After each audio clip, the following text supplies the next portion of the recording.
I just get crack.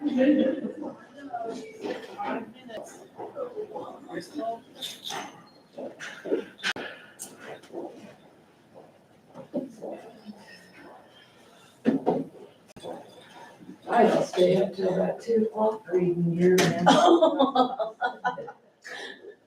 Try writing it.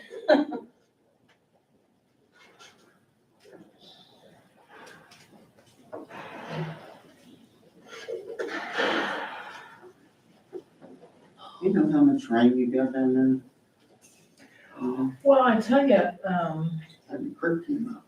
it did, and then like there at Stillwell's there in their field, which has a ton of water. But somebody had said that we only got like an inch, not even quite an inch. So I don't know if they, I heard that with frozen ground, it just runs off. well, that's what Chuck said. He said, well, the snow is melting and it doesn't soak in. But I was really surprised to see the creek up when I went home. I got a big ice jam under the bridge. Oh, yeah. I mean, big. Oh. That took out my fence. Oh, And yeah. I'm like, oh, when I'm gonna get to it Well, because it's so muddy. It's gonna have to freeze to get there. Yeah. I know it's supposed to get colder later on in the week, but I don't know how cold. I don't think that freezing. It's better than 100 degrees. Yeah, that's what I said. Too. A lot of people say, oh, I know they have 100. I went, oh, no. Move me to the mountains in the summer.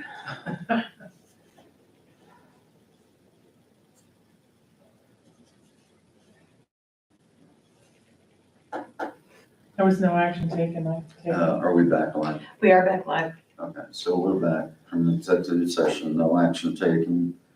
And we'll wait for Commissioner Tremont. And then we'll have public comment.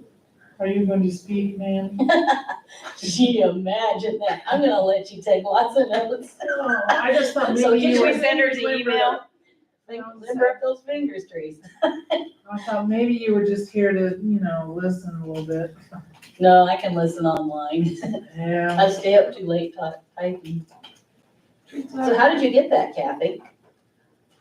For the Republican deal. Okay, so they must have shared it then, okay. Did that come from the clerk? Mhm. It was sitting on my thing that first. Yeah. day. Thank you. Yeah. I think she's on the one. Yeah, I remember when we had COVID and we had our line was 2 blocks down the street here. And people were lined up coming in here and all these doors were closed. That Yeah. they could line up and come into that office. It just didn't make sense at all. Yeah. Well, I'll open it up to public comment. Is there any? Okay. 5 minutes. Reader's Digest. Well, I'll just keep coming back to your meetings. How's that? It should take a month. Oh, So how many of you did read what I wrote about what happened at the State House? Yep. Okay. Did you get to read it, Trish? Yep. Okay. That's what I'm here about because, it kind of appalled me that, I kind of got the inkling that KAC does not support the counties. I've seen too much go on down there. They are very chummy with the Kansas League of Municipalities. And I think I was told that you guys aren't members anymore, but I saw the same thing with Mike Taylor. You don't have anyone down there representing you. They didn't have any way, they did not share any reasons to get her, they should be saying, hey, there needs to be something done in the 3-mile zone. The city should not have so much power over it. And thank heavens we do not have an interlocal agreement. Because that just gives us a 5-3 vote. We're toast. And other people came and spoke about that too. And if it wasn't for those other people there, counties would not have been heard. And it would have been automatically thrown into an interim committee to die. And I'm thinking that is what is happening with all things that the county is looking for down there, and they need help with. We're being run over by the city populations. Well, It's not good. I said it earlier, you're competing against the big four. Yep. And that, I don't know how you change that. Well, that's what I'm saying, and I was talking to Dave because Dave Snyder was there. And he supports us. He's also an active member of the Convention of States, and they're doing their presentation today. There are things I agree with that, and some things that I don't. So, but he is willing to be a lobbyist for the county. And I don't know what you pay right now to, for Mike Taylor. Is that who you're using It or goes in whoever? one big pot, as far as I'm. He's paid by the Kansas Association of Counties. Yeah. That explains it. Sorry. He's a lobbyist for all of us. Right. For all the people in KAC. Which doesn't represent us at all. Are you talking specifically on the 3 mile thing? Because I think that from what correspondence we've had, I think they're trying to find a happy medium. Because it works both ways. I mean, as if, for example, somebody wanted to put a slaughterhouse right at the edge of town and the city didn't want it, that's where cities and counties need to work together. Where it would, if they wanted to put that right by the, within Right. that 3 miles, that could affect them negatively, just like if they Right. wanted to put it in, you know what I Well, mean? right. And it depends on who we have sitting, like in your seats and the city seats, and that's Yes. where we're running into a problem. The people, I wish more people would come and stand up and talk about these kind of things, because I am learning so much from going down there and going to city meetings and county meetings. And I see all of us as individuals out here being ruled over, but yet we have no input, but yet the people don't come in and talk about it. And that's why I share a lot of this information on emails, so that they're more aware about it. But right now, there is what happens if we get another interlocal agreement? We're back to a vote of 5-3. That's not how it works, though. It can be, there's, We have Different the ways that ultimate can say be of what said. happens in there. I mean, from the way, just like when somebody wanted to put that storage unit there, right, at the thing, where it was it was within the 3 mile zone, Mhm. and it was up to our commission to make that decision. Is that was that under joint planning, or was that under you as That was under joint. under So, joint? Yeah, And did the city disagree with what you were saying?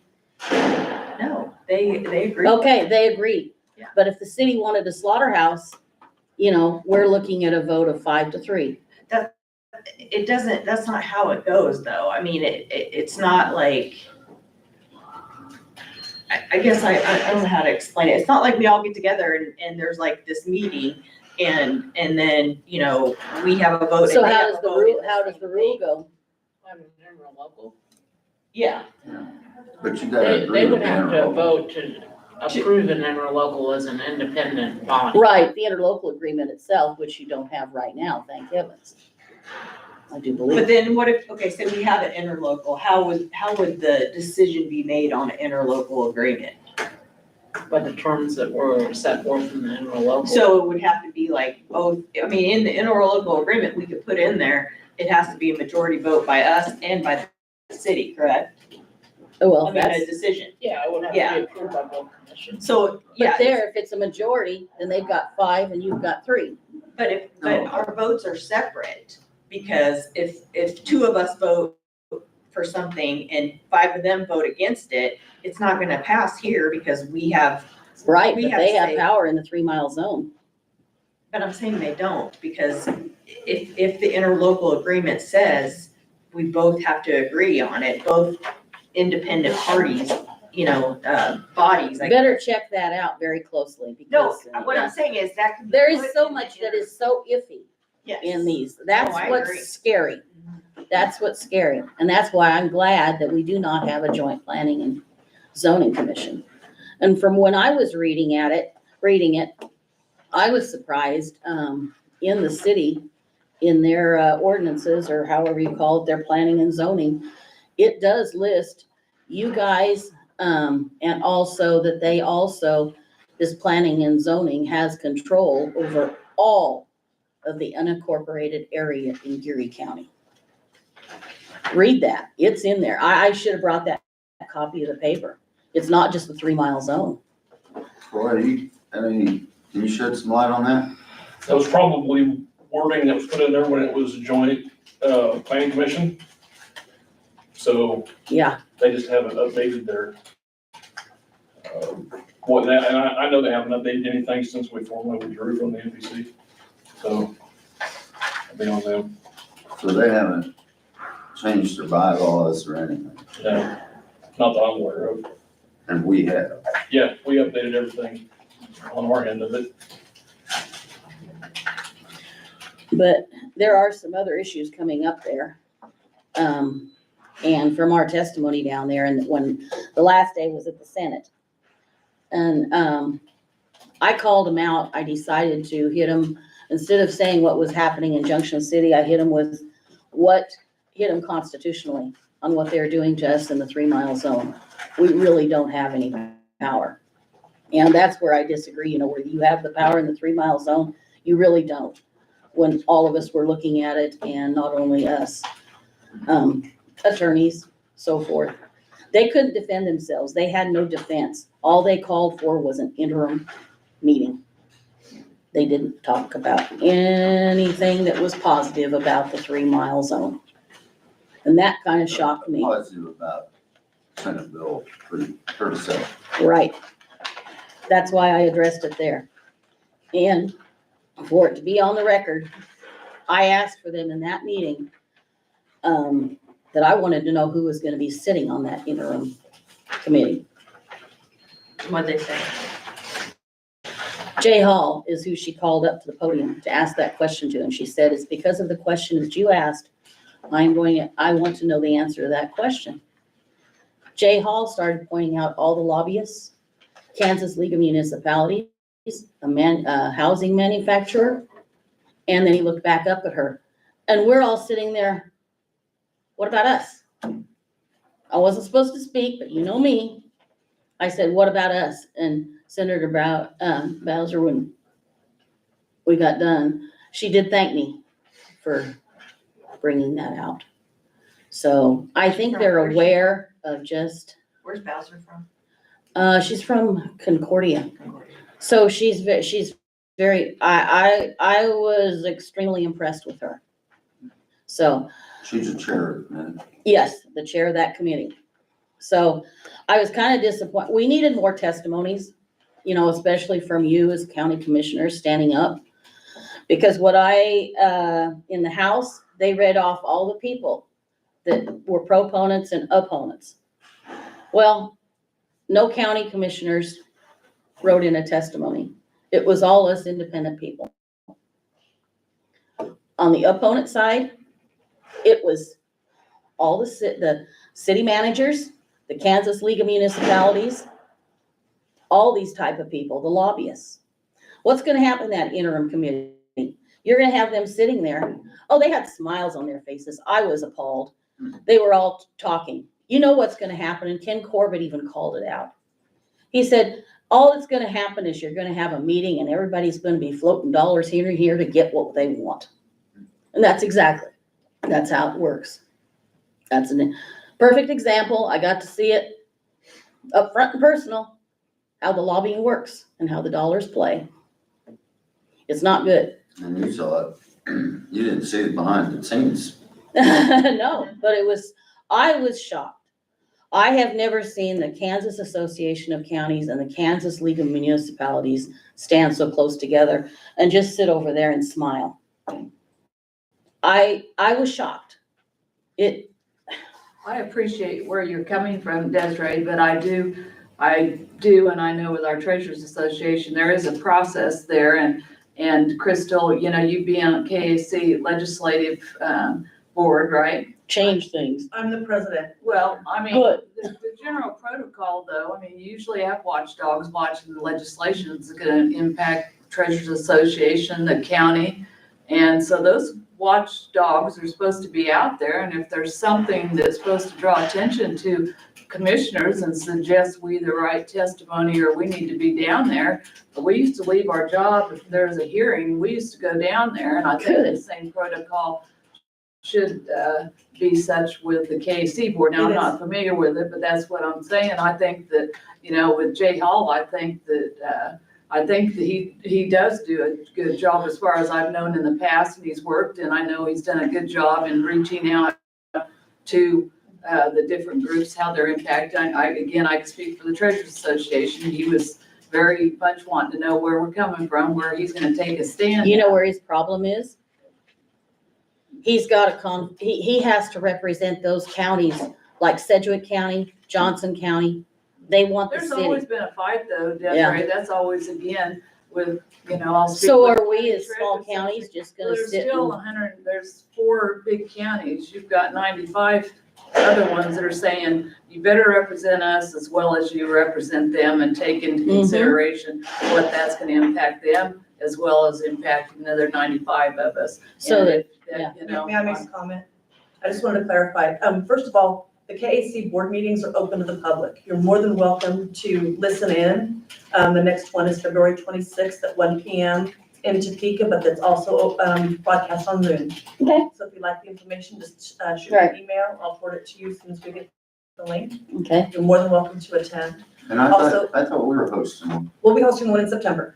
but it's a protocol though, you're watching those bills, and if there's something that's Yes, gonna absolutely. impact Geary County, you're gonna let us know.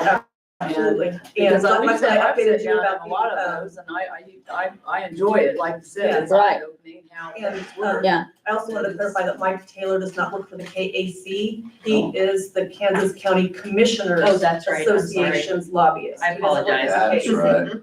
Thank you. Jay Hall is the one that represents and will do all that stuff for the KAC. Yes. Mike Taylor's for the Kansas County Commissioners Association. Yes, thank you. That's awesome though, that you're down there, and I appreciate the Well- information and reading it, but it is I think, you know, you need to be in tune with what's going on as well as, you know, because rural people need to be, you know, notified, and more people need to be involved in some of those processes, and they just aren't until it comes time to make it a big decision and they're gonna be impacted, and that's usually the response that you usually get. But exactly. there's gonna be some eggs and issues, right? I know Mike Argerbright had asked when those were gonna start, so They that usually too do. is End of a February. good time frame for you But he to told me this weekend get that people. they are, I mean, they are moving fast and furious. Well, yeah, They got 90 days. cut their days down. They doubled their salary and cut their time in office, in session. They did. Well, But like I said, I'm just saying, you know, we need to look to find some representation for our type of counties. Because I think their hands get tied down there because they've got to represent both. So how do we find someone that's going to represent us when we have an issue? That's the thing, you know, their hands are kind of tied.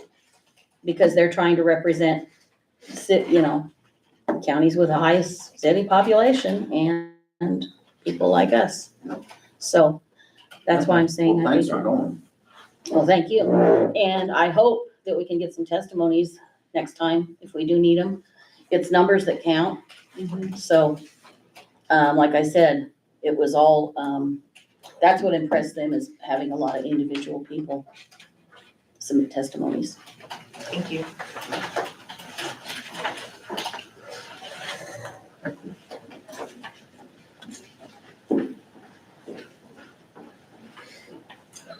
You pretty good yourself. So,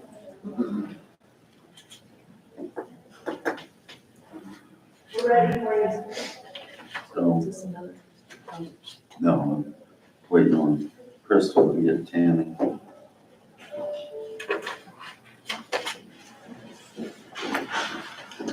Yeah, she- Okay, then I will, entertain a motion to go into executive session with, GIS plan and zoning, Troy Livingston, HR, finance, and council for 15 minutes, is that right?